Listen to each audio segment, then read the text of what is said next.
Right, thank you. Having just arrived, I'm actually still digging out the exact wording of the question. So can I paraphrase slightly or take a best guess at the wording? There is a really bad traffic jam at the hospital, John. Thank you. There you go, just at the top. Thank you. So my question is, do the councillors believe that, in the context of their role, they are doing all they can to respond to the climate crisis? Thank you. Thank you very much, Mr Roberts. I call upon Councillor Bob Bayford to respond. Chairman. Thank you, Mr Roberts, for your question. TDC called a climate emergency on the 11th of July 2019. An officer working group and a cross-party councillor working group were formed to initiate actions on the first environmental action plan. All of the actions within this plan have been completed, and that included adding increased energy efficiency measures in the local plan. All developments over 10 units must have an EV charging point, and air quality in Thanet has now improved to meet all UK standards. In December 2021, the working group was changed to a cross-party cabinet advisory group to produce a net zero strategy and action plan focused specifically on the reduction of greenhouse gas emissions. The new net zero strategy was published this month and is now in a period of public engagement. Behind this strategy is a full action plan involving all directors and managers of the council. I monitor this action plan every month, and the Climate Change Cabinet Advisory Group monitors it every 2 months. And Council will also get a chance to monitor progress each year. We've also set up an external auditing process. The net zero strategy not only covers our aim to reach net zero by 2030 in our estates and transport, but also addresses emissions and insulation in our social housing and Thanet-wide housing, helping to address the cost of living crisis and climate change at the same time. In the past year, the Council has also addressed the ecological emergency by planting wildflower meadows and trees. We planted 42 standard trees in Jackie Baker's and will plant 1,000 young trees in Ramsgate Parks this month with children from 4 junior schools. Residents will also be able to get involved with planting a further 58 trees in November at the War Recreation Ground at Nethercourt Park. I personally, I hope councillors agree, think that we're doing a brilliant job with the resources we currently have. Thank you. Thank you very much, Councillor Bayford. Thank you, Mr Roberts. I move on to agenda item 7, questions from members of the Council. In total, 9 questions have been received from members of the Council for this evening. Please note that the time allowed for consideration of questions from the members shall not exceed 30 minutes. However, given the circumstances, I will be flexible about this, as I usually am, but I do ask members to be as succinct as possible. Agenda item 7I, question number 1 from a member regarding maintenance of memorial monuments. I call upon Councillor Crittenden. Councillor Crittenden. Thank you, Chair. This is for Councillor Pugh. Why has this council ceased to provide adequate maintenance and care of the memorials and monuments for which it is responsible, including Grade 2 listed structures, in accordance with the decision of Cabinet in October 2005, and what is proposed to rectify this situation? Thank you, Councillor Crittenden. Councillor Pugh, are you able to respond? I am, Chair, and thank you, Councillor Crittenden, for your question. The Council has limited resources to undertake maintenance work on its portfolio of property assets, and as a consequence, maintenance programmes have been reduced and priority given to the most significant buildings and assets and to health and safety related works. We are reviewing the Council's assets, including listed structures, so that we can move to a more sustainable position across the whole portfolio, which potentially includes generating additional income, disposing of buildings and assets that are no longer required, or working with town and parish councils or other partners to explore the transfer of assets where this is appropriate. The Property Director, I've been informed, met with Councillor Crittenden on the 31st of August to discuss the Destiny statue, cleaning works and the wider possible transfer to town councils of statues and ancient monuments and their subsequent maintenance and repair. In some circumstances, the transfer of structures such as listed monuments to parish or town councils may mean that necessary maintenance could be completed more quickly. Thank you, Councillor Pugh. Councillor Crittenden, do you have a supplementary question? No, I actually slipped it in with the main question. Thank you. Ah, right. Well, that shortens things. Agenda item 7B. Question number 2 from a member regarding graffiti in Ramsgate and Margate car parks. This one's from you, Councillor Alban. You're right, Chair. Thank you. This is for a question for Councillor Pugh again. The state of the multi-storey car parks in Ramsgate and Margate are disgusting. Can you please confirm that action will be taken to thoroughly clean and remove graffiti as soon as possible? Thank you, Chair. Thank you, Councillor Alban. Councillor Pugh, you're in the wars this evening. Over to you. Thank you, Chair. I am, but I don't mind. It's fine. Thank you, Councillor Alban, for your question. The car parks have been subjected to significant graffiti attacks over the summer months, and these have been reported to our minor works team for removal and/or painting over. Officers from our CCTV team have also undertaken removal of the offensive graffiti within Mill Lane as it has occurred. All of these incidents have been reported to Kent Police for investigation, including CCTV images of the offenders. During the summer season, resources have been redirected to high priority areas. Our cleansing team will now return to normal service and will visit the car parks 3 times a week to complete general litter picking, and deep cleans are scheduled in twice a year. The next one is due to be completed this month, and this is coordinated with waste and recycling to ensure that the sites are swept before deep cleaning. And I would also add, Councillor Alban, that whilst I agree that the car parks can get in a particularly nasty state, I think it's important that we recognise that the council is doing the best they can to maintain them and keep them clean, but really the responsibility also rests with the people that want to trash them in the first place and have no respect for any public buildings. But thank you. Thank you, Councillor Pugh. It is a problem. Councillor Alban, do you have a supplementary question? I do, Chair. I thank Councillor Pugh for his answers, and I support his views certainly about the people responsible for the graffiti. So I've basically got a 2-part question, Chair, in relation to the Royal Harbour multi-storey car park, and that is the council going to continue with the lease of the car park? And secondly, can it be advised as to when the lifts will be operational? Thank you very much, Councillor Saunders, as they've been out of action for a good 1.5 years or so. Thank you, Chair. Yes, Councillor Alban, I don't feel it's directly related to the first question, and therefore I'm really leaving it to Councillor Pugh as to whether or not he wishes to respond on that. Thank you, Chair, and thank you, Councillor Alban. All I was going to say was that let's take this away. I'll seek an update from officers and let's see what we can find out, and I'll get back to you. Point of order, Chair. Yes, Councillor Alban. I don't think you were right, Chair. In my opinion, it was in relation to both the car parks, and I've got a supplementary question about a car park. So how can that be out of order? Thank you, Chair. I didn't say it was out of order, Councillor Alban. I said it was, in my opinion, unrelated, and as Chair, my opinion is what matters here. I respect what you have to say, but notwithstanding, I stand by what I've said. So thank you, Councillor Alban. Seeing as you're the Governor, Chair, and I will take that on board. Thank you, Chair. Thank you very much indeed, Councillor Alban. Agenda item 7C, a question number 3 from a member regarding local housing allowance levels. I call upon Councillor Whitehead.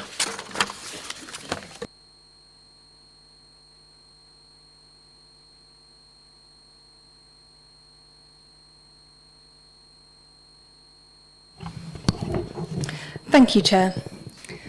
In light of our current housing crisis, what interventions are planned for central recognition of the fact that our LHA rates are currently utterly insufficient for the property demands of our area? Thank you. Thank you very much indeed, Councillor Whitehead. I call upon Councillor Jill Bayford to respond. Thank you, Chair, and thank you, Councillor Whitehead, for the question. The Council works closely with local landlords and letting agents with the aim of ensuring that the private rented sector continues to make a valuable contribution to meeting the housing needs of the district and to support households that need assistance with the housing circumstances to access suitable and affordable private sector tenancies. Increases in private rented sector rents have made this work much more challenging. It's increasingly difficult for households on low incomes to find suitable and affordable homes in the private rented sector. This is due to both rent increases and to pressures on the supply of homes in the private rented sector. As Cabinet Member for Housing, I have specifically written to the Minister for Housing at the Department of Levelling Up and Local Government to raise concerns about our local housing pressures. In my letter, I specifically stated that the current upward pressure on private sector rents now means that over 80% of the properties available in the private rented sector have rents above the local housing allowance rate. And in particular, the 30% percentile rent, which has previously been the basis for local housing allowance, is £31.41 per week above the local housing allowance rate for the area. This position is clearly not sustainable for many households. A large part of the response to this is the Council's ongoing commitment to the direct provision of new affordable homes.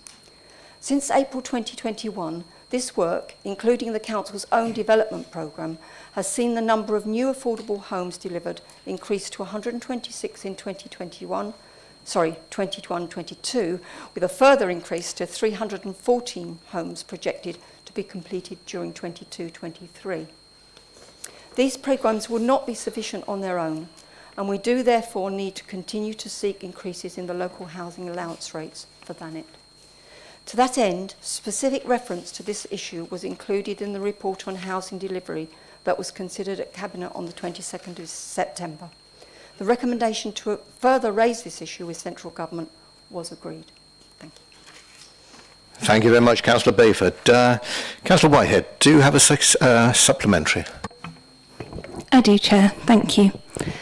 Firstly, thank you to Councillor Bayford for the response. I do recognise the importance of the delivery of both council and genuinely affordable housing, but it is still a very long-term approach, and we are in crisis now. Currently, the LHA rate for a three-bedroom house is £797.81 a month. A search yesterday brings up only 5 properties within Margate that are under £1,200 a month, which means that the requests to central government are particularly urgent. I know that we have both written regarding the LHA rates. I know that we've both written over an extended period now. So my secondary question is simply, have they responded? Because the situation we are in now is unsustainable. Thank you. Thank you, Councillor Whitehead, with a matter that all of us recognise. Councillor Bayford, have you able to respond to that supplementary? Thank you, Councillor Whitehead. Yeah, I mean, you'll be aware that I did receive a response to my first letter. I believe you haven't yet received one, is that so? I haven't received a response to my letter. I know of the response to your letter previously. I was referring principally to the last referral of Cabinet in terms of addressing the relevant minister, because the LHA rate was also included in the requests to central government. Yes, which has been done, but this has not yet been delivered. Thank you. No report. Thank you. That seems to have cleared that up. Agenda item 7D, question number 4 from a member regarding EV charging points. I call upon Councillor Bailey. Councillor Bailey. Thank you, Chair. My question is to Councillor Bayford, Bob Bayford, regarding the absence of public electrical vehicle charging points in Broadstairs specifically. There are 2 public charging points in Ramsgate, 2 in Margate, plus rapid chargers in Margate and Birchington, but to date nothing in Broadstairs. I have been asked by residents about the lack of provision in Broadstairs, and when the Council's net zero strategy and action plan is being launched, surely this should be a priority now. Buying an electric car is a big commitment, and one of the considerations in making that decision is the availability of charging points. Not only residents, but also many of our visitors to Broadstairs also rely on the availability of these charging points. So could you please tell me where we stand currently and when we can expect to see public electric vehicle charging points in Broadstairs, please? Thank you. Thank you, Councillor Bailey. Councillor Bob Bayford. Yes, thank you, Chairman. And thank you for your question, Councillor Bailey. EV charging points have historically been installed across the district as and when government funding has been available. Our current chargers in the multi-storey car parks are out of contract, and we are working with Kent County Council on a new scheme across the district. We are at the point of signing contracts, and therefore installation should begin within the next few months. As part of this new contract, we will be installing charging points in Albion Street car park in Broadstairs. There's an expectation across the sector that as electric cars become more popular, that the number of charging points will increase across the country. Thanet as a whole has a large quantity of EV points in various settings such as supermarkets and petrol stations. As a local authority, we will continue to look to increase those available in our car parks. Since 2018, we've also been requesting EV points as part of new developments. There is currently government funding available for parish and town councils to install EV charging points in their own car parks or publicly available spaces, and we've notified town and parish councils of that and hope they will act on it. The Council's net zero strategy was approved for public engagement on the 22nd of September. There will be a period of public engagement for local people to comment on the proposed strategy and actions. Two of the actions within priority 8 of the strategy are to 1, complete installations of the currently funded electric charging points across the district, and 2, to create a future plan for EV charging points on TDC owned land as part of the parking strategy review. We will also look for opportunities to install EV charging points as part of our housing new build programme and suitable refurbishment projects for our housing stock where this is possible. Thank you. Thank you, Councillor Bayford, and very thorough. I come back to you, Councillor Bailey, for a supplementary. Well, I'd just like to say thank you very much. That's good news about Albion Street car park, if and when that occurs. I was just quite disappointed to read, there was a recent report from the DFT which said Thanet had the least number of public vehicle charging points by some way. So I'm hoping that we can catch up with the rest of East Kent. Thank you. Well, thank you, Councillor Bailey. I didn't actually get a supplementary question from you. So I won't call back on Councillor Bayford unless he would like to respond to not a question. No, I don't think he does. Agenda item 7E, question number 5 from member regarding electric vehicle charging points. Again, I call upon Councillor Wing. I'm going to read my question, but I think Councillor Bayford has actually answered the question, so it might be I read my question and then go straight to my response, if that's okay. My question: the recent Hay Car report concerning electric vehicle sales indicates a rapid growth in both battery electric vehicles and hybrid electric vehicles, which in 2021 represented 18.5% of all new vehicle sales. This upward trend and clear growing demand continued into 2022, with March seeing the highest volume of registrations ever recorded in a single month. The electric vehicle market is simply booming and will continue to accelerate, outstripping diesel vehicle sales by the end of 2022. Department of Transport data published in January 2022 puts Thanet in the bottom 20 to 40% of local authorities in terms of electric vehicle charging provision. How many electric charging points have Thanet District Council provided for public use? Where are they, and do we have any plans to increase provision given the rapidly growing demand? I actually think that Councillor Bayford answered that question, so can I go to my response? Councillor Wing, he has intimated he would like to come back at you on it, which is generous and should be looked forward to. Thank you. Councillor Wing, thank you for your question. I've got good news, bad news and better news. The good news is that we have installed some electric vehicle charging points. The news is that there's only 4. The bad news is they're not currently working. But the better news is that they will be fixed under the new contract. Thank you. Thank you. Short and sharp. Now we can move on to your supplementary, Councillor Wing. My supplementary, EV charging points will be an important part. Notice I got EV in, so it's definitely relevant. Important part of the parking review. When will this start, and will it engage with residents, ward councillors and other stakeholders badly affected by present parking issues? Thank you very much, Councillor Wing. Back to you, Councillor Bayford. Yeah, thank you, Chairman. Unfortunately, Councillor Wing, parking isn't my portfolio, so I can't tell you when it's going to start. I'm sure one of the Cabinet members could, but I think shortly. I'm sure that we will, take into account what the public's views are and what councillors' views are. I mean, we've always, when we've done things like parking reviews, certainly involved cross-party members in the committee. What I will say, though, is that quite coincidentally, in recent review of the action plan that we're doing, it was agreed with Chris Blundell and the Climate Change Officer and myself that we would actually seek to move EV charging points in their provision further up the agenda and start to put pressure on. KCC play a major part in the provision of this. We've got a regular dialogue set up with their Cabinet member and their lead officer. We should be having another meeting with them in November, and certainly EV points will be a major part of that discussion. I know that KCC have got some ideas, and hopefully they will be to the benefit of Thanet. Thank you. Thank you, Councillor Bayford. I'm just wondering, how many people in this room have electric vehicles? I've got an electric bike. There are two. There are two. Just out of interest, that's all.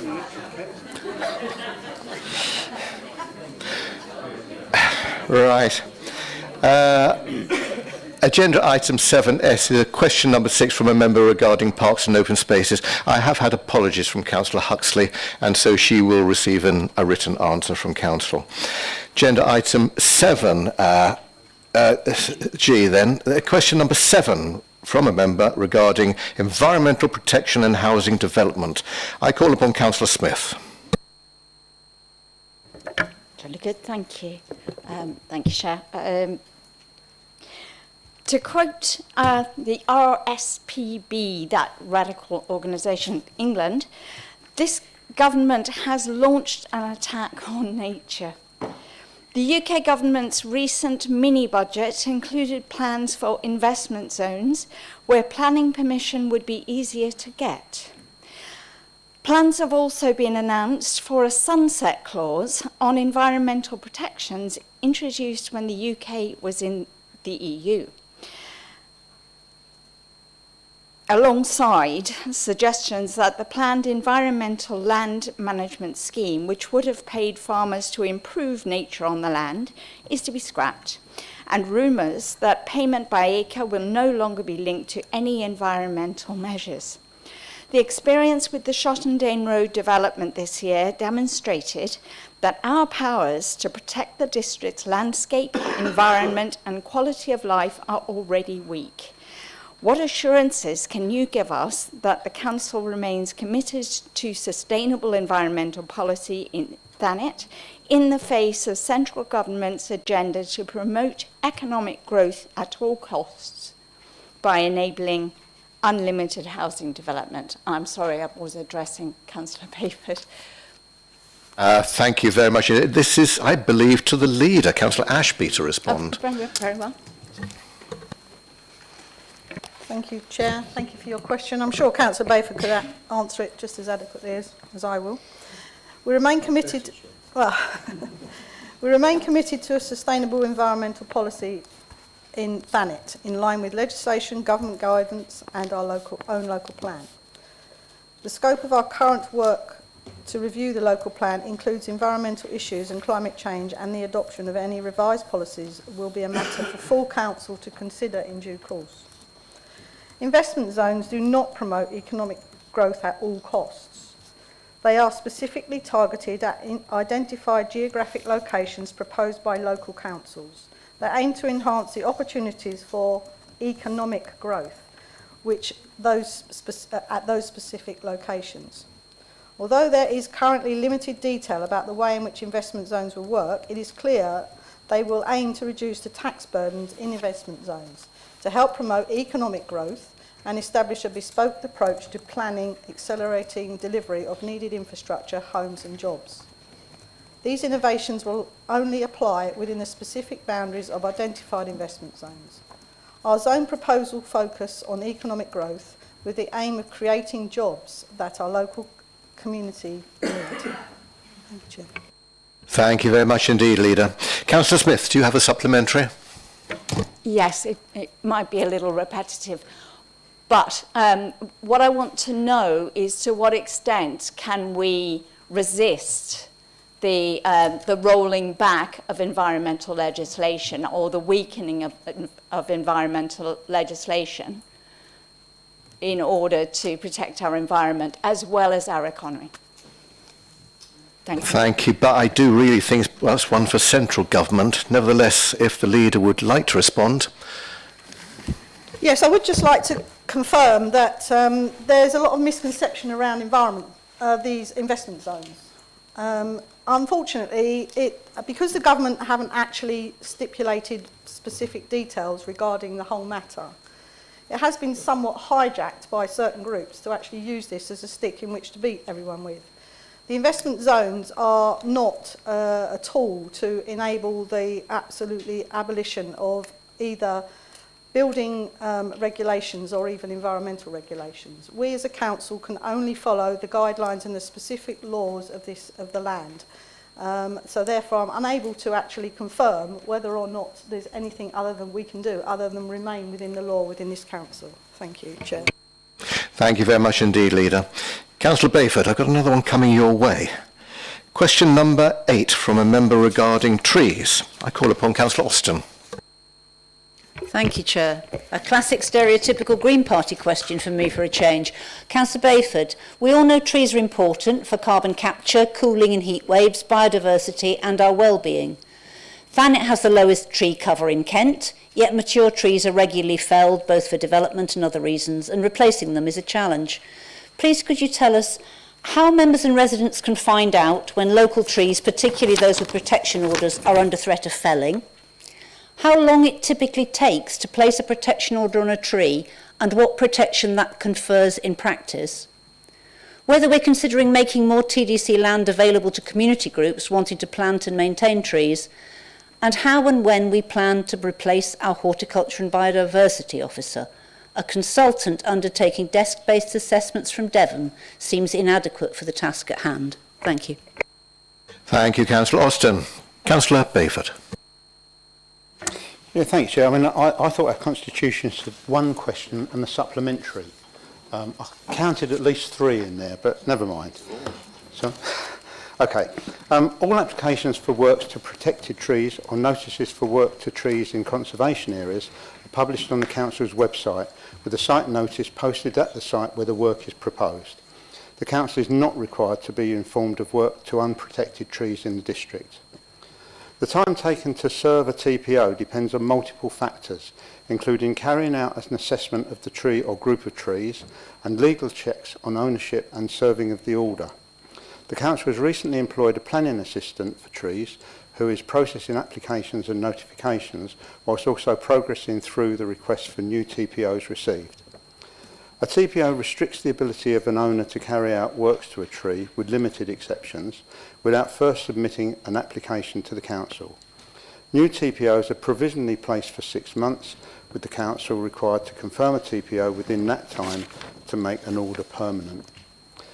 TDC will have a clearer picture of where trees can be planted on TDC land by next spring, in readiness for the autumn 23, spring 24 planting season. We aim to create a map of where community groups can plant trees so that groups can plan their projects. TDC has drafted a community tree planting protocol which we ask community groups to follow. An online application form has also been created. We ask community groups to consider all aspects of tree planting and ask for proof that they have consulted with local community groups, town councils or have a clear plan to do so, confirmation that they will purchase the trees from companies which have a biosecure stock, confirmation that they have full resources to establish the trees for 3 years after planting.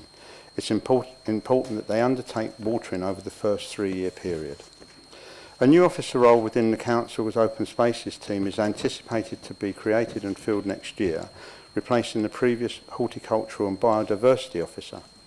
Their role will span tree advice for planning and tree surveys and health and safety in the Council's open spaces. In the meantime, the Planning Department is using a consultant to provide detailed analysis of tree applications and planting in planning applications which affect trees, when required in support of the new planning assistant for trees. This has included and continued to include site visits to assess tree works when required. Thank you. Thank you, Councillor Bayford, and I think you answered those three questions very well. Councillor Alston, do you have a supplementary question? I'm not sure I dare with Councillor Bayford's reaction there. Thank you very much. That was, I'm particularly encouraged about the plans for land and community planting there, and we'll pass that on to community groups. I think a number of us are concerned about knowing more about when trees with protection orders in our own wards are threatened with felling. Is there any way that we can amplify the information that goes out to members and to the community about that? I know there are site notices, but often they're not very visible. Are there ways we could improve that at all, Councillor Bayford? Thank you, Councillor Alston. A sort of supplementary question there for you, Councillor Bayford. Yeah, I mean, I have to say that that's not something I've specifically thought about.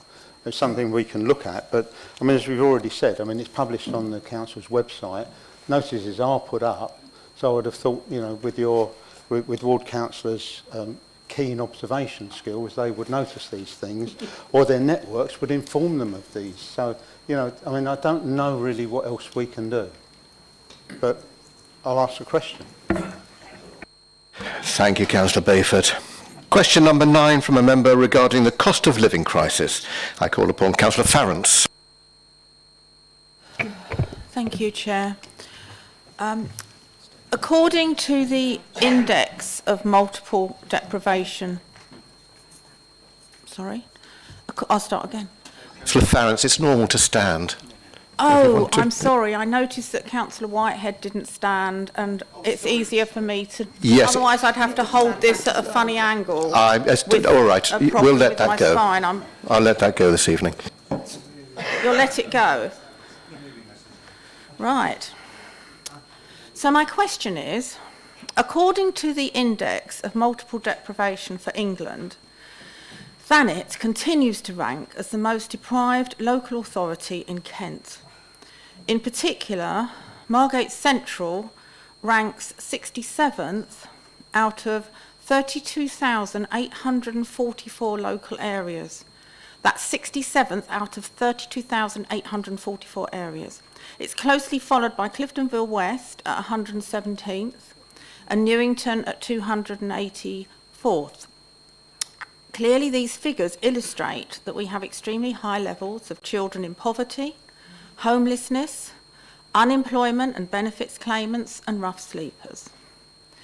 This cost of living crisis, sometimes known as the cost of capitalism crisis, will hit thousands of our residents and their well-being and put them in a very dangerous position. Many people are very fearful about how they'll be able to find the money to stay warm this winter and find enough to eat.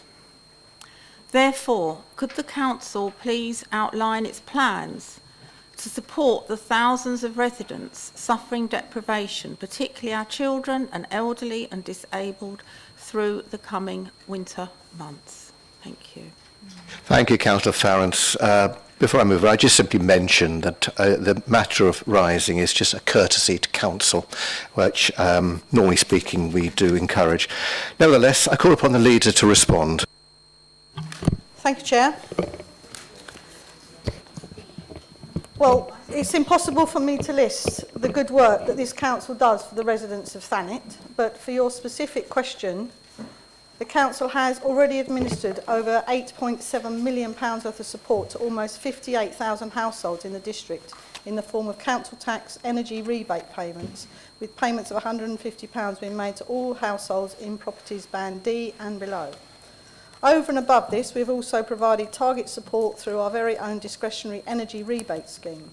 This discretionary scheme has allocated £371,000 and benefited almost 10,000 households in the district. Staying on the theme of council tax support, it is important to recognise that we continue to have one of the most generous local council tax support schemes in the country. Our scheme provides up to 90% relief for working age residents, helping those on low income pay their council tax. The Council will also continue to provide support in the form of discretionary housing payments, making extra payments to residents receiving housing benefit or the housing cost element of universal credit who need the most help with their housing costs. The Council has provided over £460,000 through our Household Support Fund, with this scheme being used to provide support to just under 5,000 households. This includes direct financial support to pensioners with energy bills, also approximately 1,500 well and warm packs, which include money and energy-saving essentials such as microwave ovens. The third tranche of the Household Support Fund is due to be rolled out over the autumn and winter period. Our Housing Options team will continue to financially assist households who are threatened with homelessness in various ways, including assisting them to pay off rent arrears to sustain their tenancy, support with going through budget plans and personal housing plans, helping with the rent in advance and deposit towards new accommodation.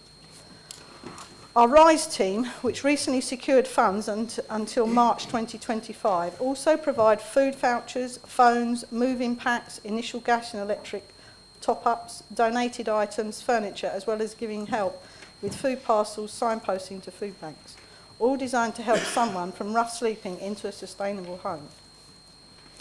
Our tenant and leaseholder services include a financial wellbeing team who can support our tenants with managing their finances and accessing all of the benefits they are entitled to. In the private sector, we are providing support for people experiencing fuel poverty to access funding for energy efficient improvements and taking action against landlords who fail to provide adequate heating and insulation. At this point, I would like to add that I think the council officers do an absolute fantastic job in this council for the residents of Thanet, and they are working extremely hard to provide the support that is needed. And they also have to administer, when the government decides to add additional grants onto the existing framework, they also have to administrate that, which they have to do on top of their already huge workloads.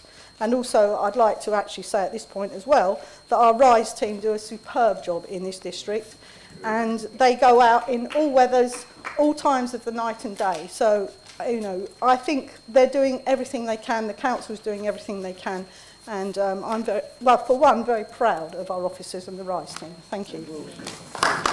Thank you. Well said, Leader. Thank you very much. I come back to Councillor Farrens. Do you have a supplementary, Councillor Farrens? Yes, and I want to say that I'm glad that Councillor Ashby has taken the opportunity to show how well we're doing, and that my question has enabled her to do that. That is very impressive. What I am concerned about is us supporting food banks and the possibility of that, and also about keeping people warm. Now, we have very empty council offices here. There are public buildings, there's the library, and I wondered if there's any plans to support our food banks more, and also to offer warm spaces to people for certain times during this hard winter that we're going to expect with the fuel prices. Thank you. Thank you, Councillor Farrens. Back to you, Leader. I know this council and the community team are very supportive of the food banks. I believe that we actually provide free accommodation for one of the food banks from our own estate's property. I believe that tenancy is coming up shortly is coming up for ending, but this council does support where it can. I will find out whether or not there are any plans for the council building itself to be a warm hub. I actually thought about it the other day to think that whether or not that would be something that we could facilitate, and I will take it up with the community team. Thank you very much indeed, Leader. That concludes our questions for this evening. Before I move on, I just simply mention that, and not mentioning anybody in particular, but it is normal procedure to stand when asking and replying to a question. It's a courtesy to the council and to all councillors who would be responding.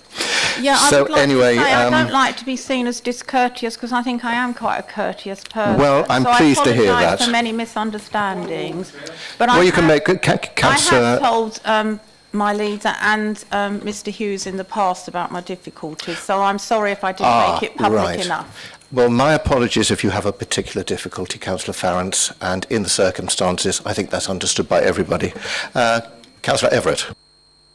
I just wanted to clarify that we have had this conversation about Councillor Whitehead on a number of occasions, and that's been, as she's personally been referred to, you've understood the fact that she has difficulty standing up. I don't think it's an appropriate thing for us to keep going on about. Thank you. Councillor Everett, well taken, and in Councillor Whitehead's case, I do understand, and anybody who has a disability problem or anything like that, likewise, that would be understood.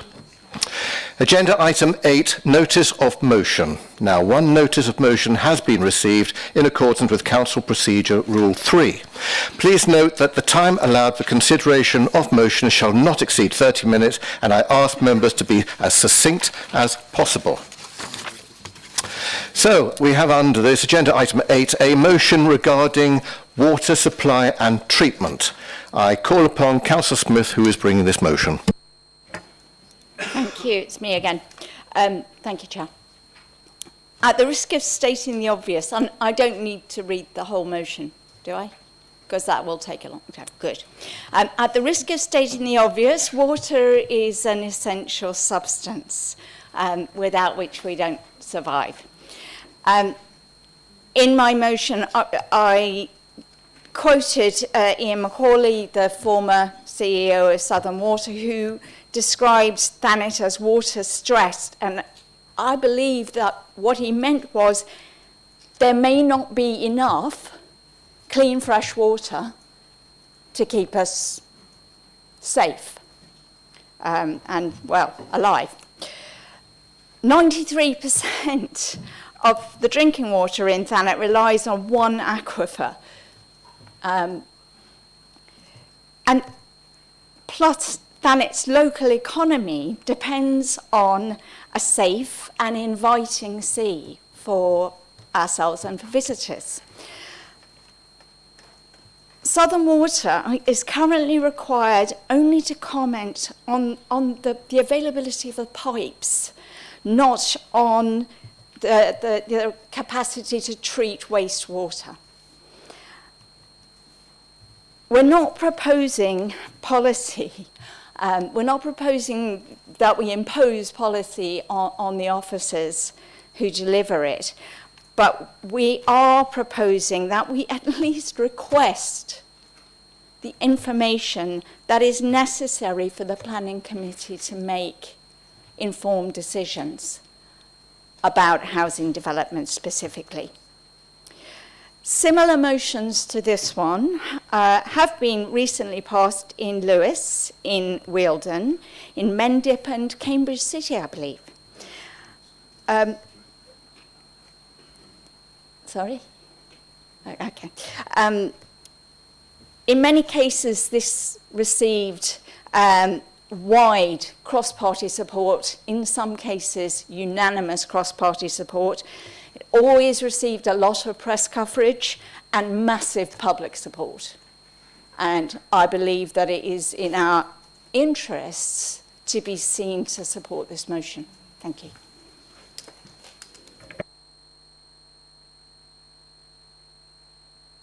Councillor Smith, would you actually like to read out the detail of your proposed motion?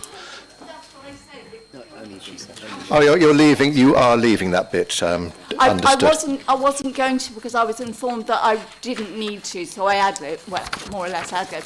If well, you want to hear the... You don't need to, but you had 20 seconds left. Nevertheless, is there a seconder for that motion? Who do I have? Councillor Austin, are you seconding? Thank you. Would members please note that in accordance with Council Procedure Rule 3.7, if the motion is seconded, then they will be referred to Cabinet as it relates to a Cabinet function, unless Council decides to debate the motion. Now, if Council wishes to debate the motion, then following debate, the motion will be referred to Cabinet in accordance with Council Procedure Rule 3.8.4. In accordance with the Council Procedure Rule 3.7, a member of the controlling political group is entitled to reply. Therefore, Leader, Councillor Ashby, would you like to make a reply? Thank you, Chair. Not really sure what I'm replying to, but all I can do is actually inform Council about the work that I've already done with Southern Water As you're all aware, I introduced Ian McCauley to this council. He did a members' briefing. There have been various meetings. There are all sorts of there's activity going on. Pathfinders project, which I'm actually on the task team for that. So I represent Thanet at that. We have the Thanet Water Users Group, which regularly meets to discuss various issues. I mean, I can come out with there's all sorts of facts and figures where we are involved, and we do hold Southern Water to account. I think that was demonstrated by the £100,000 that was actually obtained from Southern Water in compensation to the council for the distress that it caused the council and the actual tourism industry at the time. We have Blue Flag Awards, we have Seaside Awards, and I appreciate a contentious subject, but all I can do is assure council that they are being held to account on a regular basis. In fact, Toby Willison met with the fishermen, which I arranged last month, so we are very active with them. There are various SUDS programmes, but the underlying fact for Thanet is that our issue here is very simple. We do not have a rainwater separation system in this district. Our problem is not with the new builds in this district, our problem is with our existing stock, and that is the hard fact. If we built tanks that constitute 12 swimming pool sizes in Thanet, then that would be where we would actually eliminate the problems with the treatment works, and that is the hard fact. And unfortunately, this council 15 years ago turned down the planning permission to do such that. So we are sort of engineers of our own fate. But one thing I would add, and the point that you make about acknowledge that this council cannot acknowledge that the water quality has deteriorated. We cannot do that. But I will say from a personal residence, I water skied at Fourness Point 35 years ago, and I often visit now, still go down there and go and have water skied up to very recently, and I can assure you the water quality is 100 times better than it was 35 years ago. And that's not defending Southern Water, that is just stating a fact. Thank you very much indeed, Leader. Do I have a councillor who wishes to debate the meeting, propose debating? Councillor, I can't see who is that. Councillor Austin, sorry, Councillor Austin, I couldn't quite see you. Do you have a seconder for that, to debate the motion? And I do. I have Councillor Wing. Do councillors agree to debate the motion? No. I think I better have a show of hands. Those in favour to debate the motion?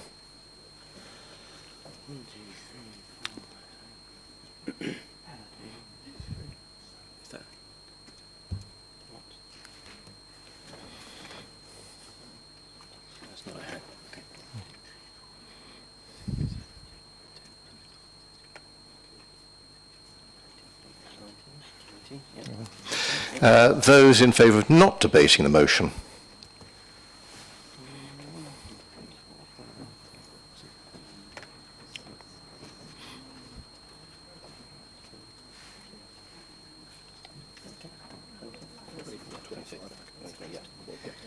So that's not agreed to debate the motion.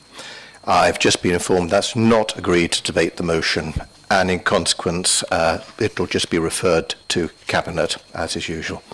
Thank you very much indeed. Moving on to agenda item 9, the Leader's report. I call upon the Leader, Councillor Ashby. Sorry, Chair, you're just scooting through this agenda. It's catching up, are you? Yeah. He's under strict orders. Anyone would think I had, and I'll read this as quickly as I can. Due to the sad passing of our wonderful Queen, Queen Elizabeth II, I was unable to deliver my original version, which I've now updated for this reconvened meeting. It will come as no surprise to you all that my opening item is to express my delight that the Secretary of State for Transport has granted the DCO for Manston Airport. One thing we did agree on at the last council meeting was for the government to make a decision either way. Councillor Alban you did request that I write to the government and express our frustration with the delay, whereby I did write the following day to Greg Clark, and lo and behold, a few weeks later, here we have it. Thank you. What else do? The Conservative group have always supported the reopening of Manston Airport, and now, as the leader of Thanet Council, I'm proud of the fact that private investors have the confidence and belief to invest in our district.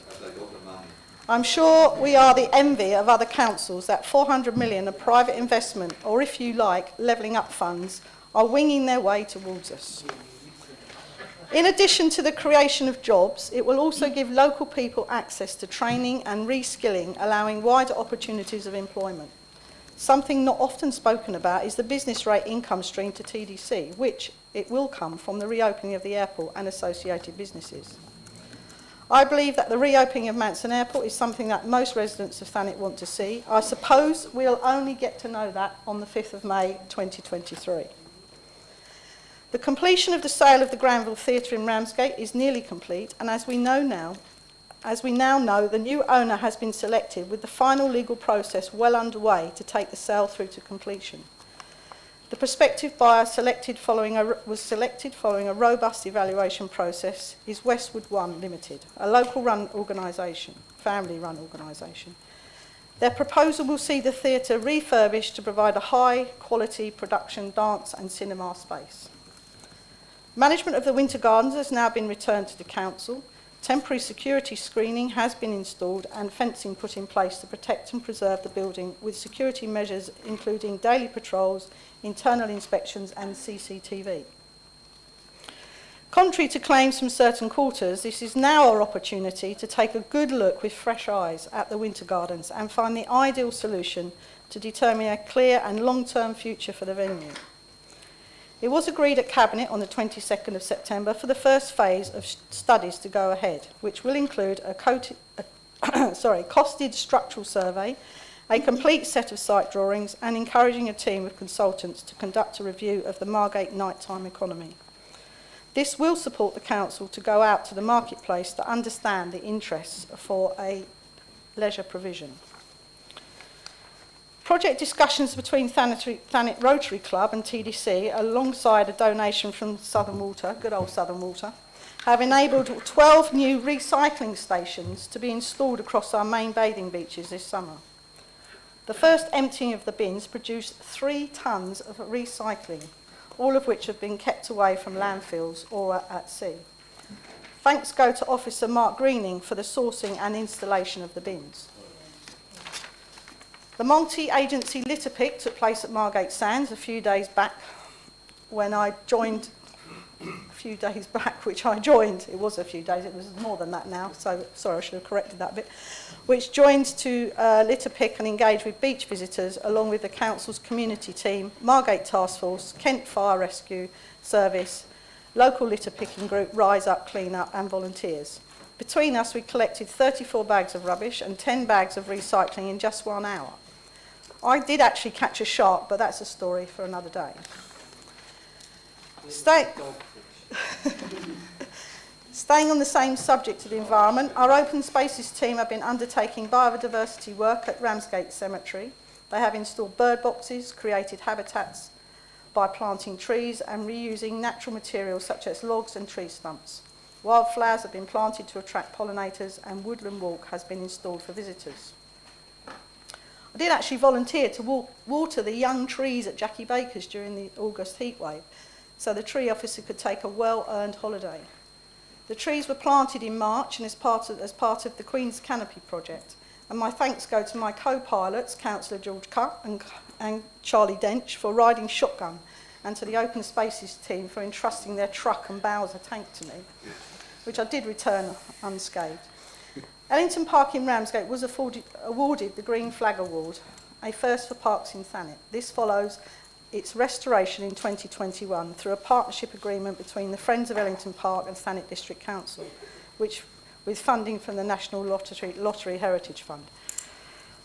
Finishing off on this subject, the draft net zero strategy and action plan has been produced, which outlines how we achieve a reduction in the council's core carbon footprint to net zero by 2030. It is an excellent report and puts our council up there leading the way.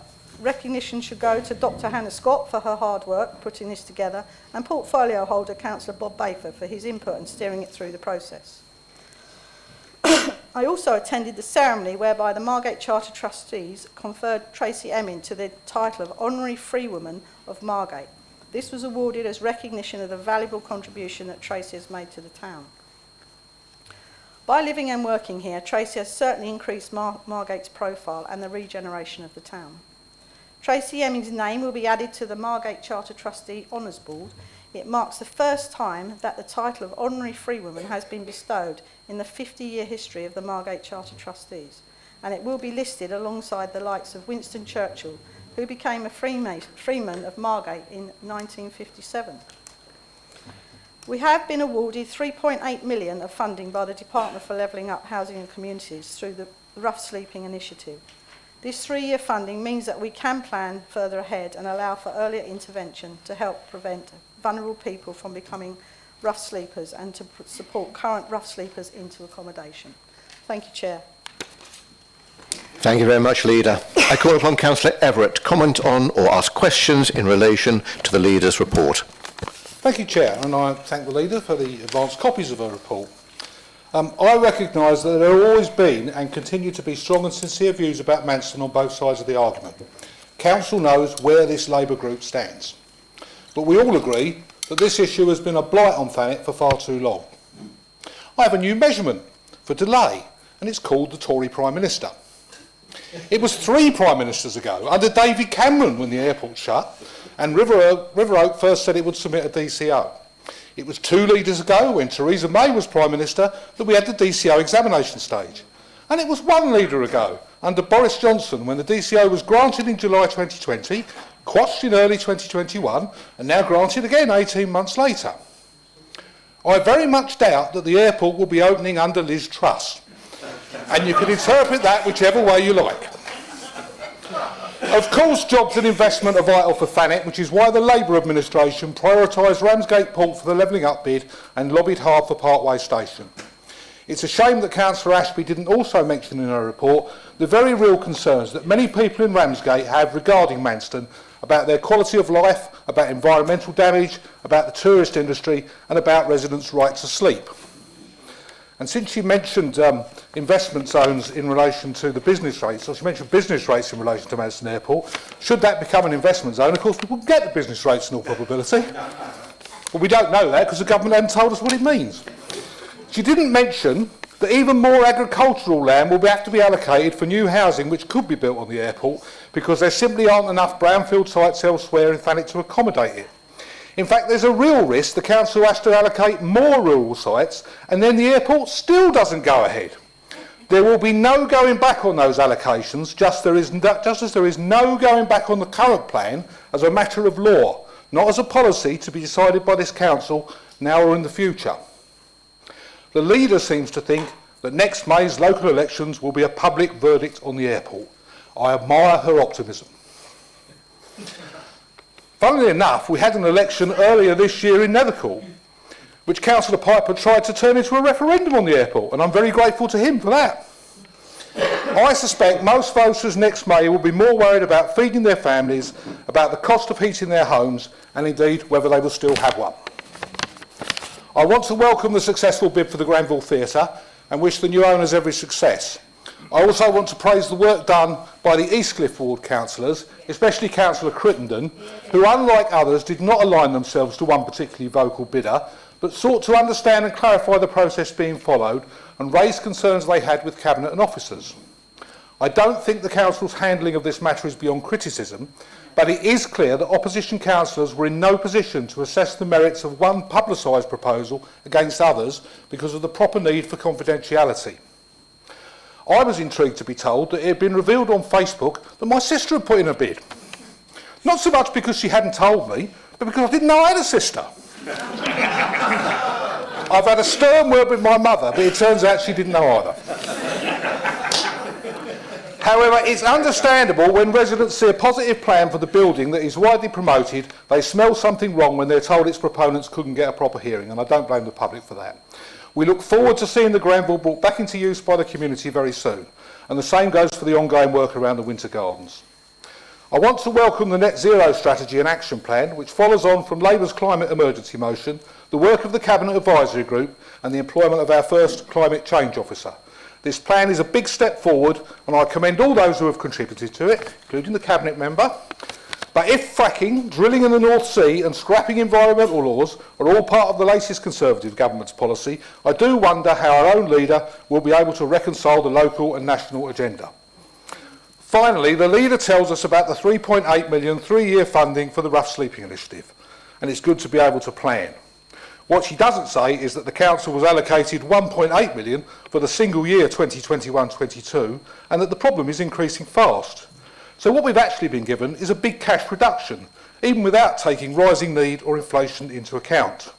Once again, it is the weaker members of society who suffer because of a Conservative decision. That is the context of their efforts to cut taxes for the better off, and while I can't blame Councillor Ashby for it, I will say that it stinks. Thank you. Well, thank you very much, Councillor Everett. I think we enjoyed some of that. It's quite well put together. Councillor Ashby, would you like to respond? Not sure I can follow that, Chair. Well, what I meant by the airport about the 5th of May next year wasn't necessarily a positive or a negative, so we'll have to see. Unfortunately, we're probably all beholden to what happens in central government as opposed to actually whether there are more residents that want the airport or don't want it. I agree with you as well, the Granville, it is an absolute fantastic result for the district, and it was obviously enabled us to see the actual process and how things should be processed, and the fact that it was all decided by an independent panel as well actually made it all the more, if you like, process pure. And we followed the process. And we did follow the process. The other part about the fracking and I can't be held to account for that, so I don't really know. I don't really have a stance on that. All I know is that we should never have become beholden to Russia, and if we hadn't have done, then we probably wouldn't be where we are now. But we are where we are now, and quite frankly, I'm very, very concerned about the situation out there. So we can sort out our own issues locally, and I like to concentrate on issues locally, but it does pale into somewhat insignificance when you see the plight of what is going on out there. So I just hope that we can find a sensible solution, and we can get back to dealing with business for our own council in a way that makes sense. Thank you for your response, Councillor Everett. Thank you, Leader. Councillor Garner, have you got something lively for us as well? I'm not sure I can be quite that lively, but I'll see what I can do. I'd like, Councillor Everett, like to start as usual by thanking the Leader for early sight of her report to allow us to prepare our responses, although, as she said, standing up to deliver these responses has been sadly delayed by the death of the late Queen. You won't be surprised to hear that, though not entirely surprised, we were deeply disappointed that the Secretary of State saw fit to approve a new air cargo hub at Manston. At a time in our rapidly worsening climate emergency that's never been so obvious to all of us, from heat wave and drought even in the temperate UK to disastrous floods in Pakistan. This government decision was taken despite evidence from their own experts that there is no need for a cargo hub and that it will blight the beautiful town of Ramsgate, for which, as a council, we have developed such exciting plans through the Ramsgate Future Programme. There's been much mystery about the source of the 500 million, or is it now 600 million, investment needed to fund this misadventure, and we suspect it's as likely to appear as River Oak's prediction of thousands of new local jobs, a prediction at odds with the 200 posts currently involved in running Southend Airport, a number which sadly looks set to be reduced now that Amazon are pulling out, citing concerns about the climate impact of aviation. We certainly recognise that more high-quality jobs and training opportunities are needed in Thanet, which is why we are delighted that the development of a green hub at Ramsgate Port forms part of our Levelling Up programme, giving up access to sustainable jobs for the future rather than harking back to the past. We are pleased to see the long-running saga of the Granville Theatre is at an end at last, and we wish the new owner, Westwood One Limited, luck with their plans. The leader is aware, though, that we do have concerns about the process that was followed here. It's been a chapter of accidents and miscommunications culminating in unsuccessful bidders who had committed considerable time to work out their bids, receiving the news that they were not successful in a 4-line text. This is not the way community groups with exciting ideas for the future of a council asset should be treated, even if we have chosen an alternative project at this point.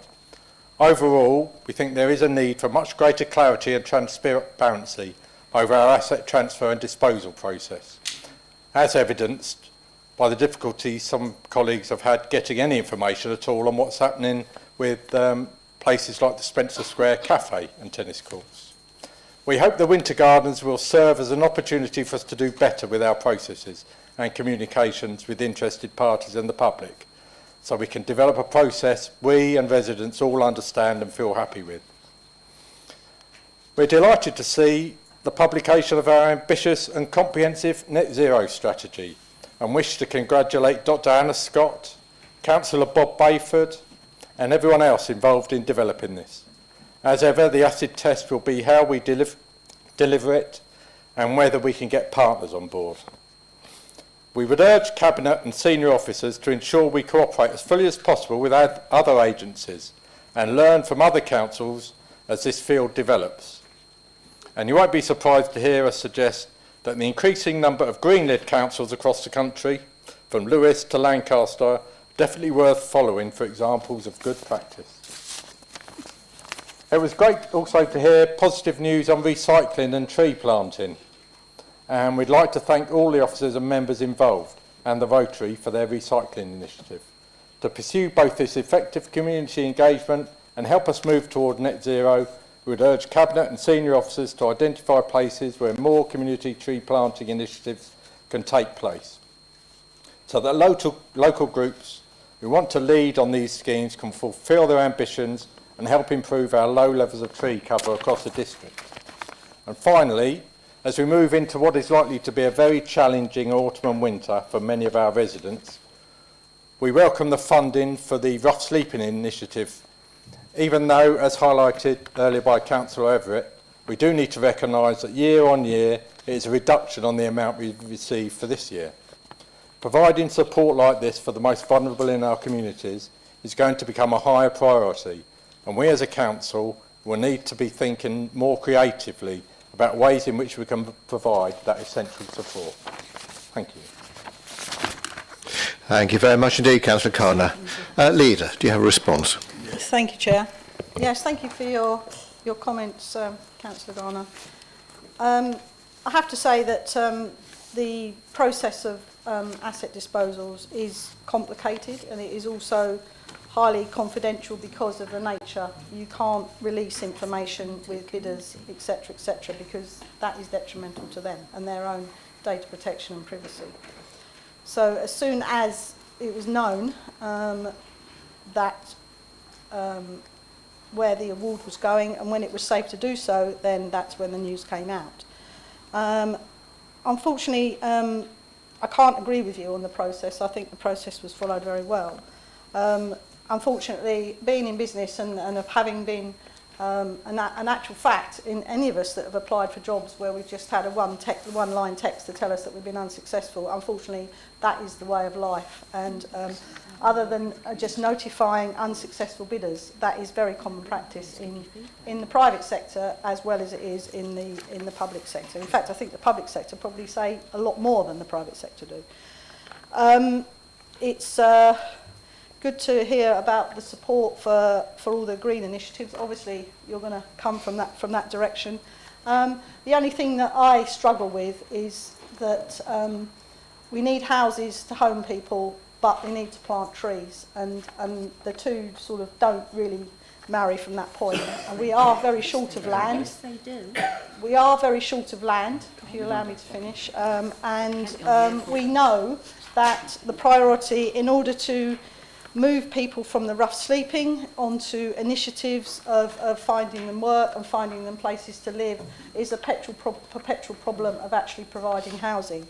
As Councillor Whitehead has often said, that we need to provide more housing, more affordable housing. So we have to find the balance within the district. But I thank you for your comments. Thank you very much indeed, Leader. I call upon Councillor Reverend Stuart Piper to comment on or ask questions in relation to the Leader's report. Councillor Piper. Thank you, Chair, and thank you, Leader, for your report. Some very interesting points that have already been, I think, very well covered by my colleagues. I would just like to add that I think our local councils, all of them, treated the notices of the Queen's death and the proclamation of the accession of King Charles III with dignity and grace, and served our community very proud. Moving on to some of the other substantive remarks in your report, I agree with you. I believe the reopening of Manston Airport is something that most residents in Thanet want to see. Thanet independence, it may be worth my while taking the opportunity to remind everybody, we owe our existence because of our promise made as UKIP candidates on Manston Airport, and when the time came for us to take decisive action to ensure that they had a final chance to achieve that, we took the action we needed to, and now we are where we are, and we look forward to hearing lots of lovely aircraft and other business activity going on that site soon. I would add that I do in fact live under the flight path. Oh, and not to mention the jobs. I do believe the 200 jobs at the airport that were mentioned are those who work directly on site. There are thousands of other ancillary jobs associated with the airport. With regard to the Winter Gardens, it is very sad, of course, the state that it's in at the moment, but I respect that the Council is doing its level best to try and improve the situation. For myself, on behalf of the Thanet Independents, I wrote to Sir Andrew Lloyd Webber and asked if he would have any interest in not only meeting with you, Leader, but providing some funding for developing that site. His office did reply that he is having completed the alterations at Drury Lane. He's involved in another one at the moment and didn't feel able to commit resources at this time, but he thanked us for our support for that iconic building. In the meanwhile, we've had some cross-party financial support from Councillor George Rozecki, Councillor Linda Piper and myself, who have given a donation of £6,000 to St Mark's Church in Ramsgate. It may interest members to know that the size of the stage in St Mark's Church matches that of the Winter Gardens. And so the donation was given to them to enable them to carry out lighting and sound improvements and be able, perhaps a little quicker than the Granville Theatre, to be able to offer an alternative space for local people for dance groups, drama groups and so on. But I wonder, Leader, would you be prepared to invite Mr Kevin Spain from the church to share a coffee and a chat with us to fully explain what the church is trying to do in order to help the community? It has now designated the stage as a community project. So I wonder if you'd be kind enough to invite him. It has 200 seats as well. So it's a sizable venue that we should make good use of while we have the need. It's good to see that the trees that have been planted in the last year, particularly those under the canopy, many of them are surviving. It's sad to see when the local herberts decide to break them, but it's good to see that many of them are surviving, and we are hoping to, although we haven't got the location exactly yet, Ramsgate Town Council is hoping indeed to plant a good deal more trees within the locality. Thank you very much for your report and for listening to me. Thank you, Chair. Thank you very much indeed, Councillor Piper. Leader, would you like to come back on that? Yes, just thank you for your positive comments on the issues. Also, yes, I'd be delighted if you would like to forward the details, then I'll make arrangements. It would be good to have whilst we're sorting out the provision for the winter gardens, it would be good to have an alternative provision to get us through the time when, whilst the temporary closure of the winter gardens is there. Thank you, Councillor Piper. Thank you very much indeed, Leader. Now, Councillor Piper, I'm going to be calling right back on you for agenda item 10, the report from the Chairman of the Overview and Scrutiny Panel. Councillor Piper. Thank you again, Chair. Members, I commend the report to you. We've had some time to read it and consider it. It is essentially the same as the meeting we had to curtail. If there are any questions that you would like to ask, please do so. Or if there's more detail you want, I happily invite anyone to write to me on any particular subject, but I commend it to you. And one of our options is to note the report. Thank you very much. Thank you very much indeed, Councillor Piper. And we, as members, will note the report, I'm sure. Thank you very much indeed. Agenda item 11, changes to committees. The Leader of the Council has informed Democratic Services that she wishes to replace Councillor George Cupp with Councillor Linda Wright as a member of the Governance and Audit Committee. Group leaders may take this opportunity as well to advise of any other changes to their nominations to committees, panels and boards for the remainder of the 2022-2023 year. Councillor Ashby, do you wish to advise any further nomination changes? Nothing further, thank you, Chair. Councillor Everett, do you wish to advise of any nomination changes? No, thank you, Chair. Councillor Garner, do you wish to advise of any nomination changes? No, thank you, Chair. Councillor Piper, do you wish to advise of any nomination changes? No, thank you, Chair. Thank you very much indeed. That concludes the business for this first meeting of the Council this evening. Now, without any further ado, and since we've got a lot on the agenda and time is pressing, I'd like to move straight on to the extraordinary meeting.